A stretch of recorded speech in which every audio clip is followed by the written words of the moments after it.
दोस्तों, हमारे चैनल शक्ति ज्ञान में आप सभी का स्वागत है। मित्रों, चाहे कुंवारे मर जाना, लेकिन इन 3 लक्षणों वाली स्त्रियों से विवाह मत करना। प्रिय दर्शकों, इस वीडियो में आपके लिए लेकर के आए हैं एक ऐसी कहानी जिसमें आपको बताया जाएगा कि अपनी जिंदगी में कुंवारे मर जाना, लेकिन इन 3 लक्षण वाली स्त्रियों से हमेशा बचें करके रहना और इनसे कदापि विवाह मत करना। कभी जिंदगी में आप परेशान नहीं रहेंगे। मित्रों, यह कहानी आपको बहुत अच्छी जानकारी और सीख देकर के जाएगी। तो चलिए मित्रों, आपका कीमती समय बर्बाद ना करते हुए अब सीधे कहानी पर ही पहुंचते हैं। प्रिय दोस्तों, एक समय की बात है। किसी जंगल में तोता और मैना का जोड़ा एक वृक्ष की डाल पर बैठा हुआ था। तोता मैना से कहा कि हे मैना रानी, आज का समय बहुत ही बदल चुका है। मैना कहने लगी, जी ऐसा क्या समय बदल चुका है? तब तोता कहता है कि है मैना रानी, समय इतना बदल गया है कि आजकल की स्त्रियां और आजकल की लड़कियां बहुत ही स्वार्थी बन चुकी है, क्योंकि स्त्रियां अपने स्वार्थ के लिए कुछ भी करने के लिए तैयार हो जाती है जो काम उन्हें कदापि नहीं करना चाहिए, वो स्वार्थ के प्रति स्त्रियां कर बैठती हैं। मैना कहती है कि प्रिया जी, मैं तुम्हारी बात से सहमत नहीं हूं। स्त्रियां कैसे स्वार्थी हो सकती हैं? आप हमारी नारी जाति की बुराई कर रहे हैं। तोता कहता है, नहीं मैना, तुम हमारी बात पर विश्वास करो। तब मैना कहती है, नहीं स्वामी, मैं तुम्हारी बात पर विश्वास नहीं कर सकती हो। तब तोता कहता है, ठीक है मैना, जब तुम्हें विश्वास नहीं है तो आइए हम आपके लिए एक कहानी सुनाते हैं, और इस कहानी को सुनने के साथ साथ तुमको यह विश्वास हो जाएगा कि तुम्हारी नारी जाति कितने स्वार्थी बन चुकी है और अपने स्वार्थ के लिए कितने गलत काम करने के लिए तैयार हो जाती है। दोस्तों, तभी मैना कहती है, ठीक है स्वामी, पहले आप वह कहानी सुनाएं और सिद्ध करके बताइए कि हमारी नारी जाति स्वार्थी है या नहीं है। दोस्तों, तब वह तोता अपने मैना रानी को वह कहानी सुनाता है। तोता कहता है, हे मैना, एक समय की बात है, किसी नगर में 3 दोस्त रहते थे। एक राजा का लड़का था जो राजकुमार था, एक बनिया का लड़का था और एक साहूकार का लड़का था। 3 दोस्त थे। तीनों में बहुत गहरी दोस्ती थी, क्योंकि वह तीनों साथ साथ पढ़े थे और साथ ही साथ बड़े भी हुए थे। राजा का जो लड़का था, जो राजकुमार था, उसकी शादी भी हो चुकी थी। मित्रों, एक दिन की बात है, तीनों दोस्त राजा के बगीचे में टहल रहे थे। तो राजकुमार, जो राजा का लड़का था, वह अपने दोस्तों से कहता है, भाई कल चलते हैं और अपनी पत्नी को उसके मायके से बुलाकर के लिए आते हैं, क्योंकि बहुत दिन हो चुके हैं और हमें अपनी पत्नी की बहुत याद आ रही है। इसीलिए कल ससुराल में चलते हैं और तुम हमारे साथ चलो और हम अपनी पत्नी को बुला लाए। तब इन दोनों दोस्तों ने कहा, जो साहूकार का लड़का था और बनिया का लड़का था, इन दोनों ने बोला, भाई तुम तो अपने ससुराल में पहुंच जाओगे और ससुराल में ससुर जी के महल में आराम से सो गए, लेकिन हम कहां जाएंगे? तब राजकुमार कहता है, मेरे भाई तुम कोई सराय देख लेना और एक रात की ही तो बात है, रात सराय में काट लेना और सुबह मैं अपनी पत्नी को लेकर के आ जाऊंगा और आराम से घर के लिए निकल चलेंगे। दोस्तों, राजकुमार के बात को सुन करके दोनों दोस्त, साहूकार का लड़का और बनिया का लड़का जो था, वो सहमत हो जाता है। लेकिन बनिया का लड़का जो था, वह बहुत ही चालाक और चतुर था, और जो राजा का लड़का राजकुमार और साहूकार का बेटा बिल्कुल भूले और नादान थे। दोस्तों, दोनों दोस्त जब सहमत हो गए तो दूसरा दिन होता है और दोनों दोस्त अपने दोस्त राजकुमार के साथ में वहां से चल देते हैं और चलते चलते 3 दिन इनके रास्ते में लग गए। और 3 दिन के बाद में राजकुमार अपने ससुराल के पास में जब पहुंचता है, उस नगर के पास में जब पहुंचता है, तो राजकुमार अपने दोनों दोस्तों से कहता है, मेरे भाई यहां कोई सराय देख लेना और रात उस सराय में काट लेना और मैं ससुराल जाता हूं, सुबह जल्दी आ जाऊंगा। तोता कहता है, हे मैना राजकुमार। इतना कहने के बाद अपने ससुराल के लिए चला जाता है और इधर साहूकार का लड़का और बनिया का लड़का सराय की तलाश में निकल जाते हैं। ढूंढते ढूंढते उनको एक सराय दिखाई देती है और सराय के जब समीप पहुंचते हैं तो उन्होंने देखा कि यहाँ खाने पीने की भी व्यवस्था सही है और रुकने की भी व्यवस्था सही की जरा रही है। दोस्तों, सराय के दरवाजे पर जब वे पहुंचे तो वहां उन्होंने एक बुढ़िया को देखा। उस बुढ़िया के पास में जाकर कहने लगा, हे माता, हमें सराय में रात व्यतीत करने के लिए आए हैं और सुबह चले जाएंगे। हमारे लिए सराय में जगह दे दो जो हम रात सही से काट सके।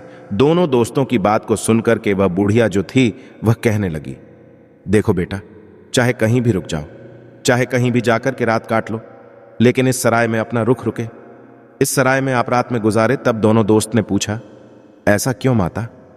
तब बुढ़िया कहती है, मेरे पुत्र, इसमें अगर आप रुके तो आप जिंदा नहीं बचेंगे, क्योंकि आपकी मृत्यु हो जाएगी। दोस्तों, इस तरह से वह बुढ़िया जो थी, साहूकार के लड़के और बनिया के लड़के को समझा रही थी। तब तक एक बहुत सुंदर लड़की, एक बहुत सुंदर युवती दरवाजे के भीतर उस साहूकार के लड़के को दिखाई दे जाती है। साहूकार के लड़का ने जब उस सुंदर युवती को देखा तब उस पर मोहित हो गया और उसके साथ रात में रुकने के लिए वह तैयार था। उतावला हो रहा था कि किसी न किसी तरीके से हम इसके साथ रात गुजार लें। मित्रों, इधर वह बुढ़िया समझाती रही, लेकिन साहूकार का लड़का नहीं माना। साहूकार का लड़का जो था वह अपने दोस्त से कहता हुआ चला गया कि दोस्त, तुझे कहीं जगह मिल जाए तो तू रुक लेना, और हम तो इसके साथ में ही रुकेंगे दोस्तों। इतना कहने के बाद में वह साहूकार का लड़का जो था उस सुंदर युवती के साथ में रुकने के लिए वो अंदर चला गया, और जो सराय में एक हॉल टाइप का रोल यानी हॉल जैसा एक कमरा था वह बहुत गहरा और लंबा था। उसमें वह सुंदर युवती के साथ में साहूकार का बेटा चला जाता है। दोस्तों, इधर रात हो चुकी थी और सोने का भी वक्त कुछ समय में होने वाला था। दोस्तों, वो तोता मैना से कहता है, इधर साहूकार का लड़का उस सुंदर युवती के साथ में सराय के अंदर चला गया, लेकिन बनिया का लड़का बाहर रह गया, जो बहुत ही चालाक था। वह चतुर्थ था और समझदार था। बनिया का लड़का ने उसे रोका भी, लेकिन वो नहीं माना। अब दोस्तों, बनिया का लड़का जो था वह बुढ़िया के पास फिर से पहुंचता है और कहता है, हे बूढ़ी माता, मैं आपकी बात को समझा नहीं। आपने कहा कि सराय में जो रुकेगा उसकी मृत्यु हो जाएगी और वह सुबह जिंदा लौट करके नहीं आएगा। इसका क्या कारण है, बताने की कृपा करें मित्रों। तब वह बुढ़िया कहती है, बेटा, तुम उसे रोक रहे थे लेकिन तुम्हारा दोस्त नहीं माना।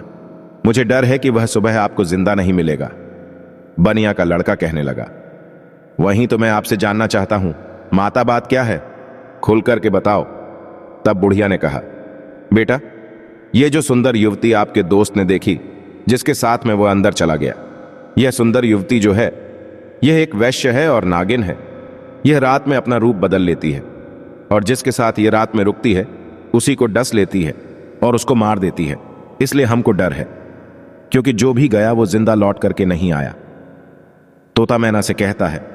बनिया का लड़का यह सुनकर के घबरा गया और कहने लगा, हे बूढ़ी माता, हमें कोई रास्ता बताओ जिससे हम अपने दोस्त की जान बचा सके।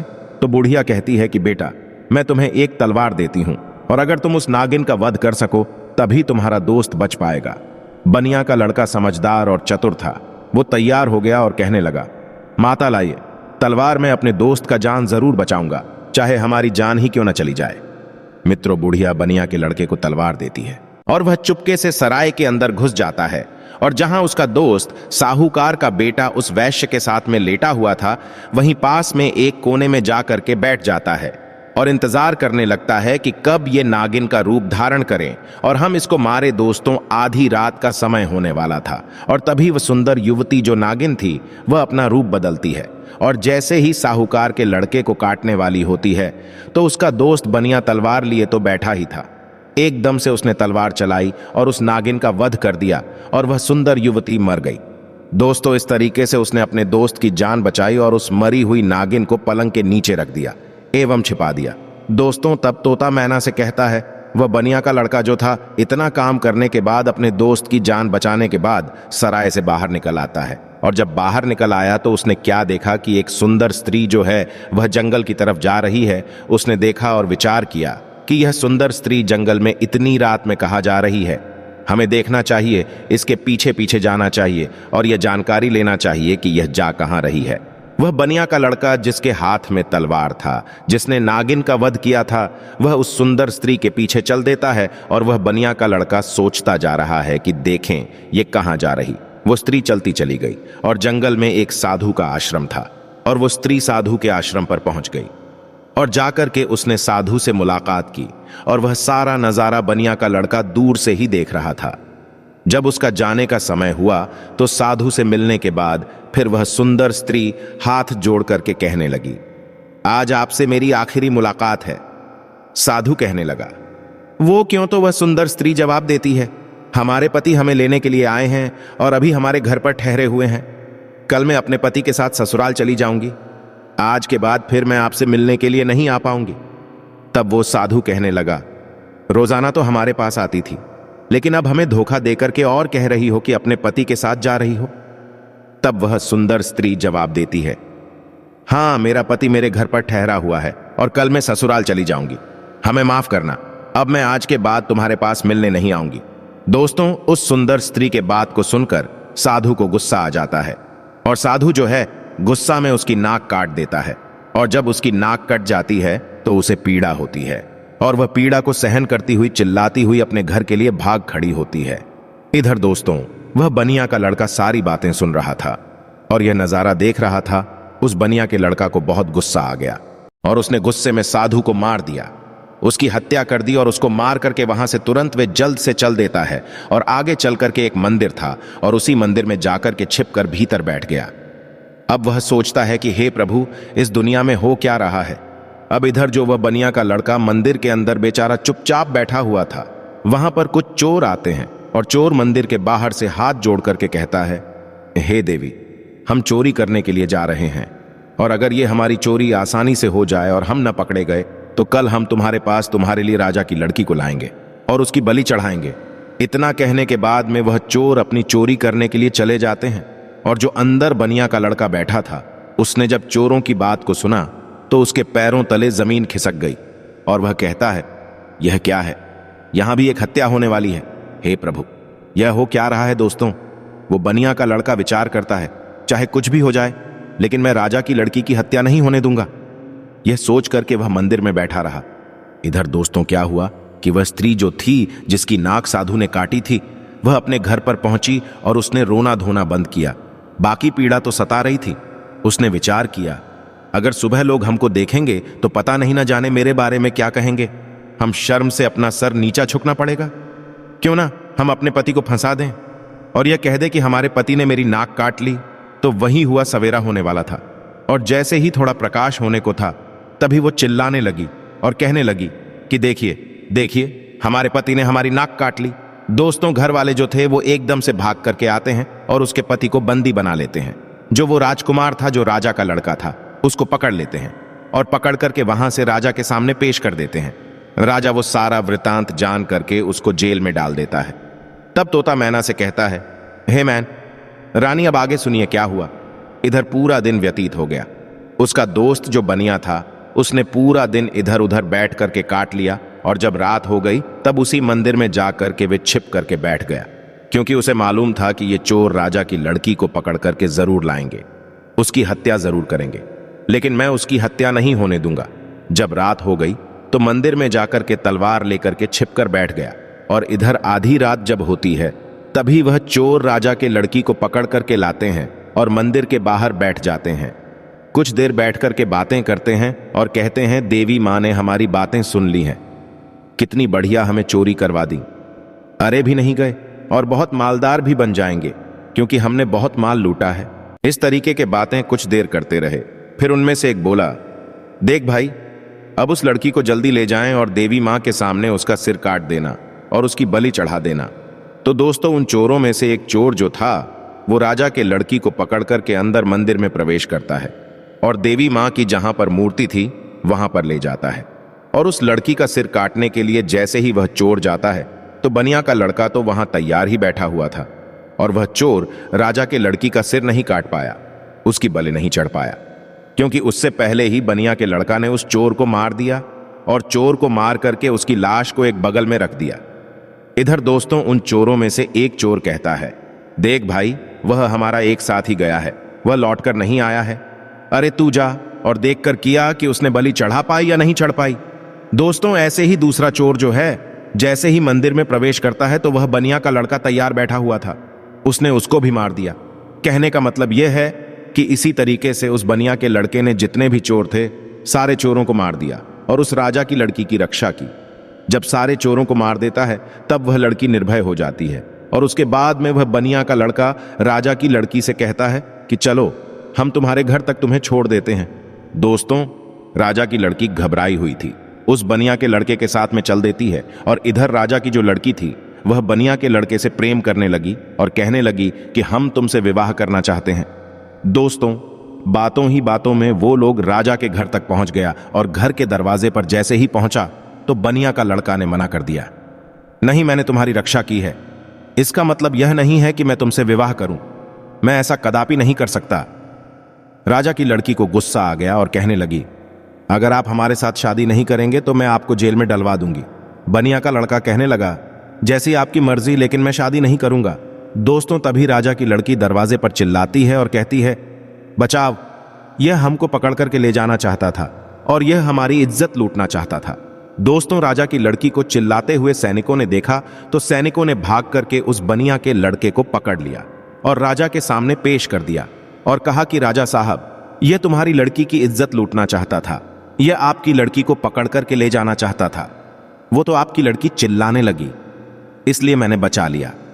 अगर वो नहीं चिल्ला पाती तो यह आपके लड़की के इज्जत के साथ खिलवाड़ कर देता। दोस्तों, यह सुनने के बाद राजा को क्रोध आ गया और उसने पकड़ करके उस बनिया के लड़के को जेल में डाल दिया, जहां उसके दोनों दोस्त भी मौजूद थे, जो साहूकार का लड़का था और राजा का लड़का था।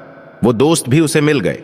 साहूकार के लड़का को सराय वालों ने पकड़वा दिया, क्योंकि इसने एक वैश्य व सुंदर युवती का वध किया, इसलिए वह भी वहां जेल में मौजूद था।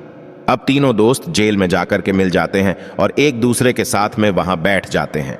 इधर दोस्तों, अगला दिन हुआ और राजा दरबार में तीनों को बुलाता है, जिन तीनों को राजा ने पकड़ करके जेल में बंद किया था, और उन्हें सजा सुनाने के लिए तैयार हो जाता है। दरबार लगा हुआ था और राजा ने जो साहूकार का लड़का था, जिसने वैश्य का वध किया था, उसे अपने पास बुलाया और उससे कहा कि क्यों रे, तेरा क्या नाम है, कहां का रहने वाला है। तब वह लड़का कहने लगा कि मैं साहूकार का बेटा हूं। राजा कहने लगा, यह बता, तूने वैश्य का वध क्यों किया, उसे क्यों मारा। अब दोस्तों, उस साहूकार के लड़का को कुछ मालूम ही नहीं था। जो वह राजा को बता सकता, उसे नहीं मालूम था कि वैश्य का वध किसने किया। वैश्य का वध साहूकार के लड़का ने किया नहीं था, जो उसे मालूम होता। राजा ने फिर पूछा, चुपचाप क्यों खड़ा है, बता दें कि तूने उस वैश्य का वध क्यों किया। दोस्तों, तब वह साहूकार का लड़का तो नहीं बोल पाया, लेकिन जो बनिया का लड़का था वो कहने लगा, महाराज क्षमा चाहता हूं, जो बीच में हमको बोलना पड़ रहा है। इसे कुछ मालूम नहीं है, इसने वैश्य का वध नहीं किया, क्योंकि वैश्य का वध मैंने किया है। राजा कहने लगा, तो बता, तूने क्यों वध किया है।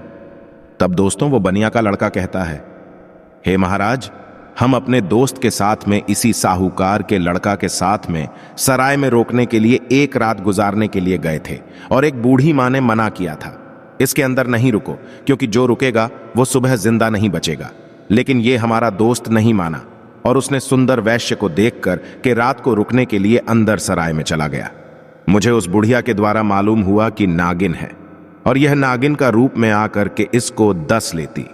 इसलिए तब मैं तलवार को लेकर के अपने इस दोस्त की जिंदगी बचाने के लिए, जहां यह पलंग पर वैश्य के साथ सोया हुआ था, वहीं एक कोने में जाकर के बैठ गया, और जैसे ही उस वैश्य ने रूप बदला और नागिन बन करके हमारे दोस्त को डसने के लिए तैयार हुई, मैंने तुरंत उसको मार दिया। अगर आपको विश्वास नहीं है तो जहां पलंग पड़ा हुआ है उसके नीचे हमने मरी हुई नागिन रख दी है, आप देख लीजिए दोस्तों। तब राजा ने सैनिकों को भेजा और वहां सैनिकों ने जाकर के वहीं मरी हुई नागिन पाया और आकर के सारी बात राजा को बताया कि सत्य बात है। तो दोस्तों, राजा प्रसन्न हो गया और कहने लगा, ठीक है, तूने दोस्ती का फर्ज निभाया है, जो अपनी दोस्त की जिंदगी बचाई है। दोस्तों, राज साहूकार के लड़का को छोड़ देता है। उसके बाद में राजा जो था वो राजकुमार, यानी कि जो राजा का लड़का राजकुमार जो था, उसको बुलाता है और उससे पूछता है कि तू बता कि तूने अपनी पत्नी की नाक क्यों काटा। अब दोस्तों, उसको भी नहीं मालूम था नाक किसने काटी है, वह भी चुपचाप खड़ा था। राजा ने फिर 2 बार पूछा कि बोल क्यों नहीं रहा है कि तूने अपनी पत्नी की नाक क्यों काटा। तब दोस्तों, वह बनिया का लड़का फिर से हाथ जोड़ करके कहने लगा कि महाराज क्षमा करें, इसको भी नहीं मालूम, इसने अपनी पत्नी की नाक नहीं काटी है। नाक किसने काटी है, वो सारा वृत्तांत मैं आपको सुनाता हूं। तब बनिया के लड़के ने राजा को बताया कि यह लड़की साधु से प्रेम करती है, रात में साधु से मिलने के लिए गई। मैं इसके पीछे पीछे गया। इसने कहा कि मैं कल से तुमसे मिलने नहीं आ सकती, मेरा पति मुझे लेने के लिए आया है। यह सुनकर के उस साधु ने इसकी नाक काट लिया और इसने आकर के अपने पति को फंसा दिया। इसने गलत किया। राजा कहने लगा, तेरी बात पर विश्वास कैसे करूं। तब बनिया के लड़के ने कहा, महाराज सैनिकों को भेजिए जहां उस साधु का आश्रम है, देख लीजिए कि मैंने साधु का वध कर दिया है। दोस्तों, सैनिक जाते हैं आश्रम पर, उस मरे हुए साधु को देखते हैं तो आकर के राजा को बताते हैं कि महाराज बात सत्य है। दोस्तों, तब वो राजा उस राजकुमार को भी छोड़ देता है, वह भी बच जाता है। दोस्तों फिर तोता कहता है कि है मैना, अब बारी उसी बनिया के लड़का की जिसने राजा के सामने अपने दोस्तों की जिंदगी बचाई। राजा उस बनिया के लड़का से बोलता है कि तूने तो अपने दोस्त को बचा लिया, लेकिन अब तू बता कि तू हमारी लड़की को पकड़ करके क्यों ले जाना चाहता था, इसके साथ में दुर्व्यवहार करना क्यों चाहता था, इसकी इज्जत से खिलवाड़ करना क्यों चाहता था। अब तू नहीं बचेगा दोस्तों। तब वह बनिया का लड़का कहता है कि महाराज क्षमा करें, यह आपकी लड़की जो है ना, इसने हमें गलत फंसाया है। आपकी लड़की की बलि चढ़ाने के लिए कुछ चोर उसको पकड़ कर के लिए गए थे। मैं उसी मंदिर में था, मेरे हाथ में तलवार थी, क्योंकि मैं साधु को मार करके आया, और आपकी लड़की को मारने के लिए जैसे ही एक चोर अंदर मंदिर में आता है मैंने उसको मार दिया, दूसरा आता है उसको भी दिया। इसी तरीके से जितने भी चोर थे मैंने सबको मार दिया, और सभी मंदिर में ही पड़े हुए हैं। अगर विश्वास नहीं है तो सैनिकों को भेज करके देख लीजिए। दोस्तों वही हुआ। सैनिक जाते हैं मंदिर के पास में, मंदिर में जाकर के देखते हैं तो उन चोरों की लाशें पड़ी हुई थीं। तो सैनिकों ने आकर के सारी बात राजा से कही कि महाराज बात सत्य है, आपकी लड़की की रक्षा इसने की है, इसने इज्जत से खिलवाड़ नहीं किया और न ही इज्जत लूटने की कोशिश की है। वो बनिया का लड़का कहता है, हाँ राजा साहब, मैं आपकी लड़की को पकड़ करके क्यों ले जाऊंगा। और सुनिए महाराज, चोरों से बचा करके जब आपकी लड़की को घर छोड़ने के लिए आ रहा था तब आपकी लड़की हम पर असत्य सत्य हो गई, प्रेम करने लगी और विवाह करने की जिद करने लगी। मैंने कहा मैं ऐसा कदापि नहीं कर सकता, मैंने जिस लड़की की रक्षा की है और उसके बदले में मैं उससे विवाह कर उसकी इज्जत से खिलवाड़ करूं, ऐसा मैं नहीं कर सकता। मैंने उसे मना किया तो उसने कहा अगर तुम हमसे विवाह नहीं करोगे तो हम अपने पिता से कहकर तुम्हें जेल में डलवा देंगे, और उसने वही किया। बनिया के लड़के के बात को सुनकर के राजा जो था उसका चेहरा शर्म से नीचे झुक जाता है, और तब उसने बनिया के लड़के को आजाद कर दिया और माफी मांगी कि जाओ बेटा, तुम आजाद हो, तुम्हारी गलती नहीं है। इस तरीके से वह बनिया का लड़का जो था अपने दोनों दोस्तों को बचा लेता है और खुद भी बच जाता है, और तीनों दोस्त हंसते हंसते अपने नगर में चले आते हैं और आराम से फिर वहीं रहने लगते हैं। तो दोस्तों अब वो तोता कहता है कि है मैंने देख लिया। इस तरीके से नारी जाति स्वार्थी बन चुकी है और अपने स्वार्थ के लिए गलत से गलत काम के लिए तैयार हो जाती है। अब उस गलत काम के लिए चाहे कुछ भी करना पड़े, चाहे कितने भी कष्ट झेलना पड़े, चाहे किसी के भी जिंदगी से खिलवाड़ क्यों ना करना पड़े, लेकिन ऐसी स्त्रियां नहीं मानती हैं दोस्तों। अपने पिया तोता की बात को सुनकर कि मैना जो है वह चुप हो जाती है। उसके बाद में तोता कहता है, हे मैना रानी, इसीलिए तो मैं सोचता हूं कि चाहे भूखे मर जाना, लेकिन इन 3 लक्षणों वाली स्त्रियों से कभी विवाह मत करना। तोता समझाता है कि 3 लक्षणों वाली स्त्रियां यह है, पहली वो जो पति होकर के भी पराए, पति से हित करें और पराए, पति से छुप छुप के मिलने के लिए जाएं, अपने पतिव्रता धर्म को भूल जाएं और उसके साथ में हवस का शिकार बन जाए, तो ऐसी स्त्री से हमेशा बचना चाहिए और ऐसी स्त्रियों से दूर रहना चाहिए। और दूसरी स्त्री वो है जो एक स्त्री तो है लेकिन वेश्यावृत्ति के तरह जिंदगी गुजार रही है, नागिन की तरह रह रही है। अब उसे अपनी हवस के इच्छा पूर्ति के लिए चाहे अपने पति का ही कत्ल क्यों न करना पड़े, लेकिन वह कर बैठती है और नागिन की तरह अपने पति को 10 करके उसे मार डालती है। तो ऐसी वेश्यावृत्ति के लक्षण वाली जो स्त्रियां हैं, इनसे दूर रहना चाहिए, इनसे कदापि विवाह करने की इच्छा नहीं रखना चाहिए। और तोता बोला, ही मैना तीसरी स्त्री वो है जिसकी जान अगर कोई बचाए और अगर वह मरने के लिए जा रही हो और उसकी अगर कोई जान बचा लें और ऐसे में वे मददगार को ही झूठा फंसा दें और उसी मददगार से विवाह की इच्छा करें, उसी से दुर्व्यवहार करने की इच्छा करें और फिर उसको झूठा फंसा करके उसको मरवा डालें या उसे जेल में बंद करवा दें या उसे सजा दिलवा दें, तो ऐसी स्त्रियों से भी हमेशा बचकर रहना चाहिए। ऐसी स्त्री का कोई भरोसा नहीं है कि किस वक्त तुम्हारी जिंदगी को ले बैठे। तो दोस्तों, मेरे कहने का तात्पर्य यह है कि यह कहानी हमें यही सिखाती है कि चाहे जीवन में कुंवारे मर जाना, लेकिन इन 3 लक्षणों वाली लड़कियों से हमेशा दूर रहना, बचकर के रहना। कभी जिंदगी में फंस जाओगे नहीं और कभी जिंदगी में दुखी नहीं रहोगे और तुम्हें कभी भी जिंदगी में रोना भी नहीं पड़ेगा और पछताना भी नहीं पड़ेगा। तो प्रिय मित्रों, कैसी लगी आपको यह कहानी? अगर कहानी अच्छी लगी है, पसंद आई है, तो कमेंट बॉक्स में जरूर बताना और हो सके तो अपने मित्रों को भी शेयर करना और हमारे चैनल को सब्सक्राइब अवश्य करना। और दोस्तों, सच्ची श्रद्धा से कमेंट में लिखें, जय श्री कृष्ण, राधे राधे।